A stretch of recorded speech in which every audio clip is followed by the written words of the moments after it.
ഞാനൊരു കാര്യം പറയട്ടെ, കഴിഞ്ഞ വർഷം കൊണ്ട് മാത്രം 4526 സാറ്റലൈറ്റുകളാണ് നമ്മൾ ബഹിരാകാശത്തേക്ക് അയച്ചിരിക്കുന്നത്.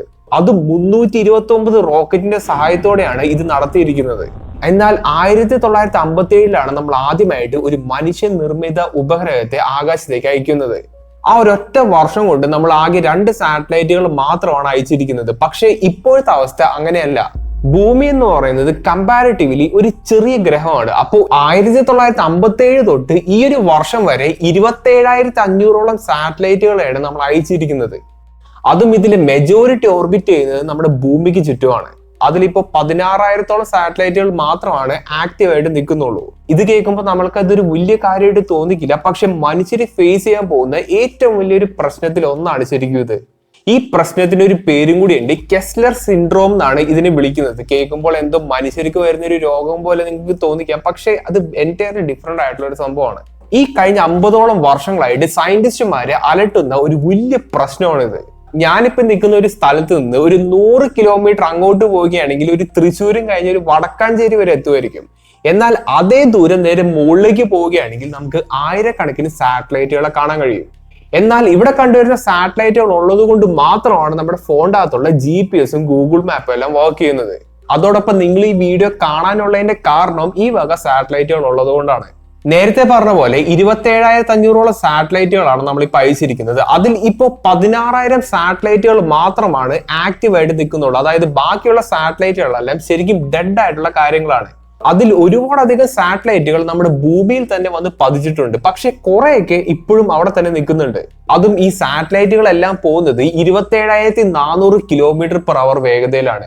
അത് മനസ്സിലാവണമെങ്കിൽ ഒരു ബുള്ളറ്റിന്റെ ആവറേജ് വേഗത എന്ന് പറയുന്നത് 2,700 km/h മാത്രമാണ്. അപ്പോൾ ഇതിനേലും 10 ഇരട്ടി വേഗതയിലാണ് ഈ സാറ്റലൈറ്റുകളെല്ലാം നമ്മുടെ ഭൂമിക്ക് ചുറ്റും വലം വെക്കുന്നത്.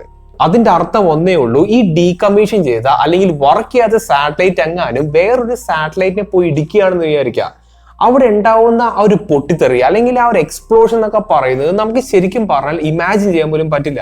ഇനി അഥവാ അങ്ങനെ ഒരു ഇവന്റ് സംഭവിക്കുകയാണെങ്കിൽ ഈ സാറ്റലൈറ്റുകളെല്ലാം തകരുകയും അതുമൂലം 10,000ഓളം അവശിഷ്ടങ്ങൾ നമ്മുടെ സ്പേസിൽ ഉണ്ടാവാം. ഇങ്ങനെ ഉണ്ടായി വരുന്ന അവശിഷ്ടങ്ങളുടെ വലിപ്പം എന്ന് പറയുന്നത് ഒരു അരിമണിയുടെ അത്രയുള്ള അവശിഷ്ടങ്ങൾ മുതൽ ചിലപ്പോൾ വലിയ വലിയ പീസസ് ആയിരിക്കാം. എന്നാൽ ഈ 10,000 അവശിഷ്ടങ്ങൾ നമ്മുടെ ഭൂമിക്ക് ചുറ്റും യാത്ര ചെയ്യുന്ന വേഗത എന്ന് പറയുന്നതും നേരത്തെ പറഞ്ഞ പോലെ 27,000ഓളം km/h.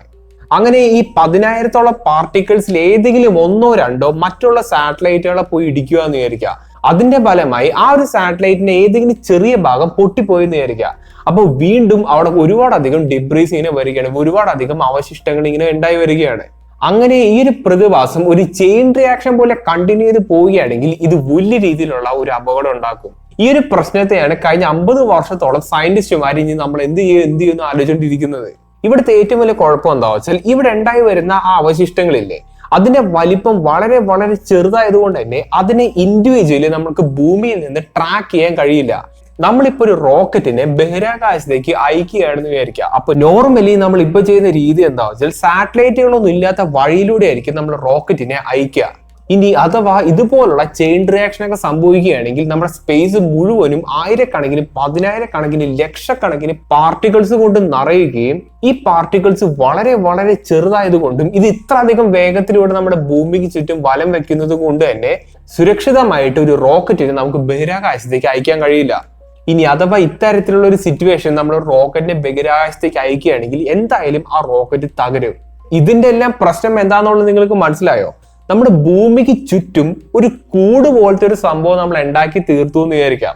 ഈ കൂട് നിർമ്മിച്ചിരിക്കുന്നതാവട്ടെ കോടിക്കണക്കിന് ഇത്തരത്തിലുള്ള ചെറിയ ചെറിയ പാർട്ടിക്കിൾസ് ഉപയോഗിച്ചിട്ടാണ്.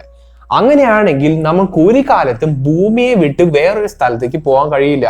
അതായത് നമ്മൾ എക്കാലവും ഭൂമിയിൽ ട്രാപ്പായി പോകും എന്നുള്ളതാണ് ഇവിടുത്തെ ഏറ്റവും വലിയ പ്രശ്നം. അതാണ് കഴിഞ്ഞ 50 വർഷങ്ങളായിട്ട് സയന്റിസ്റ്റുമാരെ അന്വേഷിച്ച് നടക്കുന്ന ഒരു ഉത്തരം.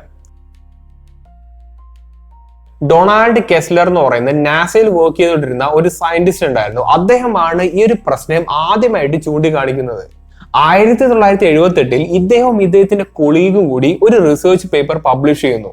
ആ കാലത്ത് അവൈലബിൾ ആയിട്ടുള്ള ഡാറ്റ ഉപയോഗിച്ചിട്ടാണ് ഈ ഒരു റിപ്പോർട്ട് പുറത്തിറക്കിയത്. അപ്പോൾ ഇതിലൂടെ അവർ പറയുന്ന ഒരേ ഒരു കാര്യമുള്ളൂ, ഇങ്ങനൊരു സംഭവം തുടങ്ങിക്കഴിഞ്ഞാൽ അത് നമുക്ക് ഒരിക്കലും അവസാനിപ്പിക്കാൻ കഴിയില്ല. ആ കാലത്ത് ഈ ഒരു റിപ്പോർട്ട് വായിച്ചിരുന്ന ആൾക്കാരെല്ലാവരും ഇത് വലിയ കാര്യമായിട്ടൊന്നും എടുത്തില്ല. കാരണം ഇത് ഒരുപാട് വർഷങ്ങൾ കഴിഞ്ഞാൽ മാത്രം സംഭവിക്കാവുന്ന ഒരു കാര്യമായിട്ടായിരുന്നു അന്ന് അവരെടുത്തിരുന്നത്. പക്ഷെ പിന്നീടാണ് ആൾക്കാർക്ക് ഇവർ ക്രിയേറ്റ് ചെയ്ത ആ ഒരു റിപ്പോർട്ടിന്റെ പ്രാധാന്യം മനസ്സിലാവുന്നത്. അതിനുശേഷം സ്പേസ് ഏജൻസികൾ ഒരുപാടധികം കാര്യങ്ങൾ ആലോചിച്ചിട്ട് മാത്രമാണ് ബഹിരാകാശത്തേക്ക് ഒരു സാറ്റലൈറ്റിനെ അയക്കുന്നത്.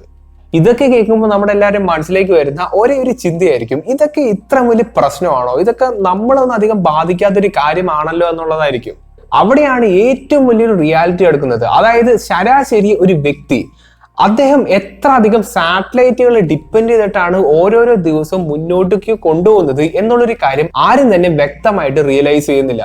കണ്ണുള്ളപ്പോൾ കണ്ണിന്റെ വില അറിയില്ല എന്ന് പറയുന്നത് പോലെ തന്നെയാണ് ഇത്. ഇവർ പ്രൊപ്പോസ് ചെയ്യുന്ന പോലത്തെ ഈ ഒരു ചെയിൻ റിയാക്ഷൻ സംഭവിക്കുകയാണെങ്കിൽ GPS എന്ന് പറയുന്ന സംഭവം പോവും, ഇന്റർനെറ്റ് എന്നുള്ള ഒരു സംഭവം വലിയ രീതിയിൽ കോംപ്രമൈസ് ആവും. അങ്ങനെ ശരാശരി നമ്മൾ ഉപയോഗിക്കുന്ന പല കാര്യങ്ങളും ഷട്ട് ഡൗൺ ആക്കേണ്ട ഒരു അവസ്ഥ വരും. ഞാനിപ്പോ ഈ പറഞ്ഞത് നമ്മുടെ ഭൂമിയിൽ നിൽക്കുന്ന ആൾക്കാരുടെ അവസ്ഥയാണ്. ഇനി ഇന്റർനാഷണൽ സ്പേസ് സ്റ്റേഷനിൽ വർക്ക് ചെയ്യുന്ന ക്രൂയുടെ അവസ്ഥ നിങ്ങൾ എന്തായിരിക്കും എന്ന് ആലോചിച്ച് നോക്കിയേ. ഭൂമിയുമായിട്ട് അവർ നിരന്തരം കമ്മ്യൂണിക്കേറ്റ് ചെയ്യാൻ ഉപയോഗിക്കുന്നത് ഇത്തരത്തിലുള്ള ലോവർ ഓർബിറ്റിൽ ഓർബിറ്റ് ചെയ്യുന്ന സാറ്റലൈറ്റ്സ് ഉപയോഗിച്ചിട്ടാണ്. അവരും ഭൂമിയുമായിട്ടുള്ള കമ്മ്യൂണിക്കേഷൻ ഇല്ലാണ്ടാവുകയാണെങ്കിൽ എന്തായിരിക്കും ഇവിടെ സംഭവിക്കാൻ പോകുന്നത് എന്ന് എനിക്ക് ഗസ് ചെയ്യാൻ പോലും കഴിയുന്നില്ല.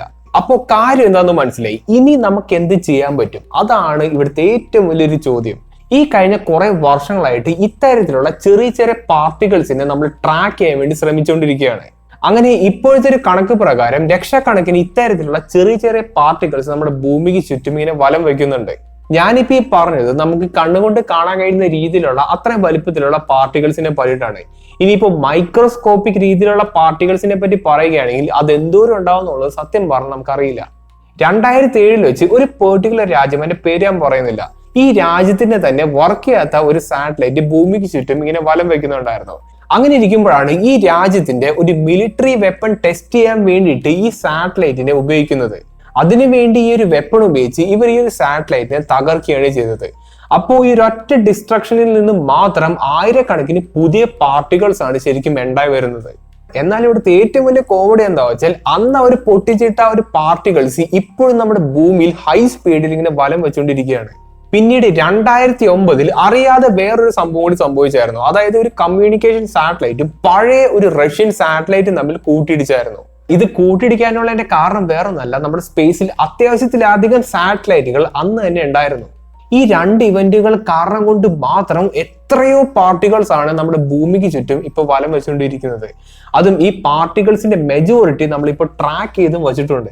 ഇവിടെ ഈ ഹൈ സ്പീഡിൽ വലം വെച്ചുകൊണ്ടിരിക്കുന്ന പാർട്ടിക്കിൾസിന് മാസ് വളരെയധികം കുറവായതുകൊണ്ട് തന്നെ അത് സെഞ്ചുറികളോളം, നൂറ്റാണ്ടുകളോളം നമ്മുടെ ഭൂമിക്ക് ചുറ്റും ഇങ്ങനെ വലം വെച്ചുകൊണ്ടേയിരിക്കും. ഇവിടുത്തെ പ്രശ്നം എന്താണെന്നുള്ളതും ഇതിന്റെ സീരിയസ്നെസ് എന്തോരം നിങ്ങൾക്ക് ഇപ്പൊ മനസ്സിലായെങ്കിൽ ഞാൻ ഈ വീഡിയോ തുടക്കം പറഞ്ഞ ആ ഒരു ഡാറ്റ ഒന്നുകൂടി ഞാൻ പറഞ്ഞുതരാം. ഈ വർഷം കൊണ്ട് മാത്രം 4526 സാറ്റലൈറ്റുകളാണ് 329 റോക്കറ്റുകൾ ഉപയോഗിച്ച് നമ്മൾ വിക്ഷേപിച്ചിരിക്കുന്നത്. ഈ ഒരു സമയത്ത് ആക്റ്റീവായിട്ട് 16,000 സാറ്റലൈറ്റുകളാണ് നമ്മുടെ ഭൂമിക്ക് ചുറ്റും ഇങ്ങനെ ഓർബിറ്റ് ചെയ്യുന്നത്. ടോട്ടൽ പറയുകയാണെങ്കിൽ 27,500 സാറ്റലൈറ്റുകളെ നമ്മൾ അയച്ചിട്ടുണ്ട്. അതിന്റെ ഒരു മെജോറിറ്റി ഭൂമിയിലേക്ക് തകർന്ന് വീണിട്ടുണ്ടെങ്കിലും ഒരുപാടധികം ഡീകമ്മീഷൻ ചെയ്തിട്ടുള്ള പഴയ സാറ്റലൈറ്റുകൾ ഇപ്പോഴും നമ്മുടെ ഭൂമിക്ക് ചുറ്റും ഇങ്ങനെ വലം വയ്ക്കുന്നുണ്ട്. ഇവിടെ സാറ്റലൈറ്റുകൾ മാത്രമല്ല നമ്മുടെ ഭൂമിക്ക് ചുറ്റും വലം വയ്ക്കുന്നത്. നിങ്ങളിപ്പോ സ്ക്രീനിൽ കാണുന്നത് പോലെ ഒരു റോക്കറ്റിന്റെ പല സ്റ്റേജുകളും ഇതുപോലെ തന്നെ ഭൂമിക്ക് ചുറ്റും ഇങ്ങനെ വലം വയ്ക്കും. നിങ്ങളിപ്പോ ഈ സ്ക്രീനിൽ കാണുന്നത് ഒരു റോക്കറ്റ് സ്പേസിലേക്ക് എത്തി നിൽക്കുന്ന ഒരു ദൃശ്യമാണ്. അപ്പോൾ ഈ ഒരു സമയത്ത് റോക്കറ്റ് അതിന്റെ മെയിൻ ബോഡിയിൽ നിന്ന് ഡിറ്റാച്ച് ചെയ്യുന്ന ഒരു സിറ്റുവേഷൻ ആണ് ഇവിടെ കാണാൻ കഴിയുന്നത്. അപ്പോൾ ഇങ്ങനത്തെ ഒരു സിറ്റുവേഷനിൽ ഒരുപാടധികം റോക്കറ്റിന്റെ പാർട്ടുകൾ ബഹിരാകാശത്തേക്ക് ഇങ്ങനെ ഉപേക്ഷിക്കപ്പെടും. അപ്പോൾ ഈ പാർട്ടുകളെല്ലാം സാറ്റലൈറ്റുകളെ പോലെ തന്നെ നമ്മുടെ ഭൂമിക്ക് ചുറ്റും ഇങ്ങനെ വലം വച്ചുകൊണ്ടിരിക്കും. ഇത് ഇത്രയും വലിയൊരു പ്രശ്നമായതുകൊണ്ടും ലിറ്ററലി പറയുകയാണെങ്കിൽ ശരിക്കും പറയാൻ ഒരു വലിയ ടൈം ബോംബ് പോലത്തെ ഒരു സംഭവമാണ് മുകളിൽ ഇങ്ങനെ പോയിക്കൊണ്ടിരിക്കുന്നത്. അപ്പോൾ ഇങ്ങനെയുള്ളൊരു കാര്യങ്ങൾ ഉള്ളത് കൊണ്ട് തന്നെ ഇപ്പോൾ മോഡേൺ ആയിട്ടുള്ള സാറ്റലൈറ്റ്സ് ഒക്കെ ഡിസൈൻ ചെയ്യുമ്പോൾ ആ ഒരു സംഭവം വർക്ക് ചെയ്യാതാവുന്ന ഒരു സിറ്റുവേഷൻ എത്തിക്കഴിയുമ്പോൾ, അല്ലെങ്കിൽ അത് ഡീകമ്മീഷൻ ചെയ്യുന്ന ഒരു സമയം എത്തുമ്പോൾ ഇത് ഓട്ടോമാറ്റിക്കലി ഭൂമിയിലേക്ക് വന്ന് പതിക്കണം എന്നുള്ളൊരു ഡിസൈനിലാണ് ഇപ്പോൾ ഉള്ള പുതിയ സാറ്റലൈറ്റുകളെല്ലാം ഉണ്ടാക്കിയിരിക്കുന്നത്. ഇതോടൊപ്പം തന്നെ ഒരുപാടധികം സ്പേസ് ഏജൻസികൾ ഒരു തരത്തിലുള്ള റോബോട്ട് പോലത്തെ ഒരു സംഭവത്തേക്ക് ഉണ്ടാക്കാൻ പ്ലാൻ ചെയ്യുന്നുണ്ട്. അതായത് വർക്ക് ചെയ്യാത്ത സാറ്റലൈറ്റുകളെ പിടിച്ചെടുക്കാൻ കഴിയുന്ന റോബോട്ടിനെയൊക്കെ പറ്റിയിട്ടാണ് ഞാനിവിടെ പറയുന്നത്. സത്യം പറഞ്ഞാൽ ഇപ്പോഴത്തെ ഒരു സമയം എന്ന് പറയുന്നത് കറക്റ്റ് ഒരു സമയമാണ്.